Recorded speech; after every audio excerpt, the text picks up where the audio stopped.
আসসালামু আলাইকুম। আপনারা যারা ওয়েবিতে মাইনিং করছেন অর্থাৎ ওয়েবিতে আপনারা জানেন অনেক ভালো একটা প্রজেক্ট, স্ট্রং প্রজেক্ট। এখানে সুই দিয়ে মাইনিং করতে হয়, সুই গ্যাস ফি লাগে। তো আমরা অনেকেই মাইনিং করছি গত ৫-৬ মাস ধরে। মাইনিং করার পরে আমাদের ওশেন টোকেন পাশাপাশি তার হচ্ছে ওয়েব টোকেন এভেইলেবল থাকার পরেও এর একটা ক্রাইটেরিয়া ছিল ওশেন টোকেন মিনিমাম ১,০০০ থাকতে হবে আর হচ্ছে ওয়েবি থাকতে হবে ১,০০০। তাইলে কিন্তু আমরা এখান থেকে এয়ার ড্রপে এলিজিবল হবো। বাট আমাদের অনেককে এলিজিবল করে নাই। এক ধরনের প্রতারণা এরা করছে। ওরা এরকম কোনো ক্রাইটেরিয়া আমাদেরকে বলে নাই যে এটা না করলে আপনারা এলিজিবল হবেন না। আর আপনারা জানেন এই ওবিতে মাইনিং করার জন্য আমাদের ইয়ে লাগছে, সুই গ্যাস ফি লাগছে। সুই গ্যাস ফি ছাড়া কেউ মাইনিং করতে পারে নাই। এদের একটা এনএফটি মিন্টের একটা অফার আসছিল, এরা তখনও বলে নাই যারা এনএফটি মিন্ট করবে না তারা এলিজিবল হবে না। তো যাই হোক, এদের একটা ফর্ম আছে আপিল করার জন্য। ফর্মটা আপিল কিভাবে করবেন আমি বলে দেব। তো তার আগে আপনাদের প্রথম কাজ কি, যখন এখানে ঢুকবেন ঢুকার পরেই এই ডিপোজিট অপশনে আসবেন। কোথায়? এই ডিপোজিট অপশনে আসবেন। এই ডিপোজিট অপশনে এসে কি করবেন, ডিপোজিটে ক্লিক করবেন, এই অ্যাড্রেসটা কপি করে নেবেন।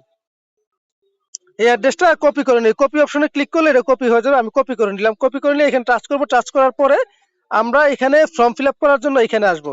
Check now, check now click করলাম। দেখেন এখানে কি লেখছে, sorry we are not selected for web airdrop session 1, check airdrop criteria. যাই হোক, ক্রাইটেরিয়াতে আমি যাচ্ছি না। এখন আমি ফর্ম সাবমিট করার জন্য এখানে আসতে হবে, হেয়ারে আসতে হবে। হেয়ারে আসবেন, আসার পরে আমাদের সামনে এরকম একটা ফর্ম আসবে। এখন ফর্মটা আসার পর এখানে আপনি বারবার টাচ করলেও দেখবেন আপনার এটা কাজ হচ্ছে না।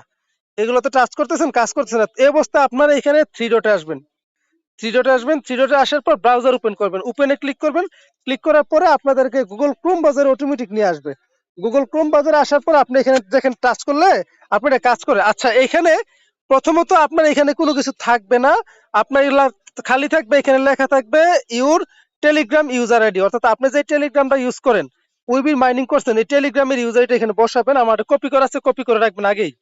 তারপর হচ্ছে এখানে বলবে আপনার টেলিগ্রামের ইউআইডি লাগবে। এই দেখেন আপনার টেলিগ্রামের এখানে যেটা আছে, আপনার টেলিগ্রামের আইডি নাম্বারটা, টেলিগ্রামের কিন্তু আলাদা একটা আইডি নাম্বার আছে। আপনি এটার উপর টাচ করলে আপনার টেলিগ্রাম আইডিতে নিয়ে যাবে। ওই আইডিটা আপনি কপি করে নেবেন, কপি করে এখানে বসাবেন। তা আমি দেখাই দিচ্ছি আসলে। এই দেখেন, এই যে বটে চলে আসলাম। আসার পরে দেখেন এইটা হচ্ছে টেলিগ্রাম আইডি, অর্থাৎ আপনার টেলিগ্রাম আইডি হচ্ছে এটা। আপনি এটা নিতে পারেন। তো যাই হোক, এটা কপি করে নেবেন। তো কপি করার পরে আপনি এখানে এসে বসাই দেবেন। আমার প্রথমত সরি আমি আচ্ছা, আমি আবারও ফর্মটা সাবমিট করতেছি, একটু ওয়েট করেন, আমার সময় দেন। আমি এটা দেওয়ার কারণে ইয়ে হয়ে গেছিল। তো ওপেন করবেন, ব্রাউজারে আসবেন, আসার পরে এরকম ভাবে করে নেবেন। তো এই যে দেখেন, তো টেলিগ্রাম ইউআইডিটা দিবেন। দেওয়ার পরে আমি এটা কপি করে রাখছি, কপি। তারপর হচ্ছে ইউর ওয়েব অ্যাড্রেস, যে অ্যাড্রেসটা আমি প্রথমত বলছিলাম কপি করার জন্য, যে এখান থেকে সুইটা ডিপোজিট করছেন, এটা এখানে দেবেন। তারপরে এখানে বলতেছে do you swap or transfer ocean, মানে ২৬ তারিখে আপনি যে ওশেন টোকেনটা ট্রান্সফার করছেন কিনা, ২৬ তারিখের ভিতরে এরকম কিছু বলছে আর কি। এর একটা আপনি নো দিয়ে দিবেন, এক কথায় নো।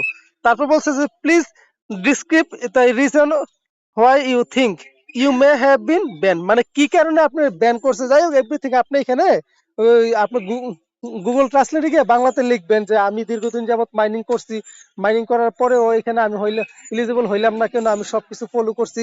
এটা বাংলাতে লিখবেন। লিখার পরে আপনাদের এখানে ইংলিশ অটোমেটিক হয়ে যাবে। আমি কি লিখছি দেখেন, আমারটা আমি দিচ্ছি। I have been mining with from a long time, I follow all rules of the app and did not mining. Still you made me not eligible. Please make me eligible. I submitted everything. মানে আমি সবকিছু submit করছি। করার পরে আপনারা সবকিছু দেখবেন ঠিকঠাক আছে কিনা। ঠিকঠাক থাকলে আপনারা এই সাবমিটে ক্লিক করে দেবেন।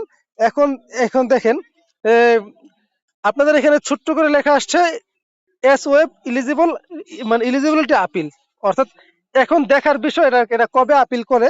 দেখেন এরা এক ধরনের চিটারি করছে। এরা যে এনএফটিটা দিছিল এয়ারড্রপ ক্রাইটেরিয়াতে বলছে যারা এনএফটি মিন করে নাই তারা এলিজিবল হয় নাই। এরা বাধ্যকতা বলে নাই যে আপনারা এনএফটি মিন করতে হবে, এরকম কিছু বলে নাই। তারপরে বলছিল যে এখানে $5 পরিমাণ সুইট ট্রেড করতে হবে। এরা তখনও বলে না যে এটা বাধ্যতামূলক ট্রেড করতে হবে। বাট এরা একটা ক্রাইটেরিয়া দিছিল কি, আপনার ওয়েব থাকতে হবে ১,০০০, তারপর হচ্ছে এই আপনার ইয়াও থাকতে হবে, ওসেনটুকু ১,০০০ থাকতে হবে। তো প্রত্যেকেরই আছে, ১,০০০-এর উপরে সবারই আছে। তারপরে এই চিটারগিরি করছে। তো যাই হোক, আমাদের এখন আপিল করে রাখলাম। যেমন ওই যে টো মার্কেটে আপিল করার পরে অনেকে এলিজিবল হয়েছিল, সেম ভাবে এখানে আপিলটা করে নেবেন। ভিডিওটা দেখে আপিল করার পরে দেখা যাক আসলে বাকি কি আছে। সবাই ভিডিও দেখে দেখে খুব সহজে আপিলটা করে নিন। আসসালামু আলাইকুম।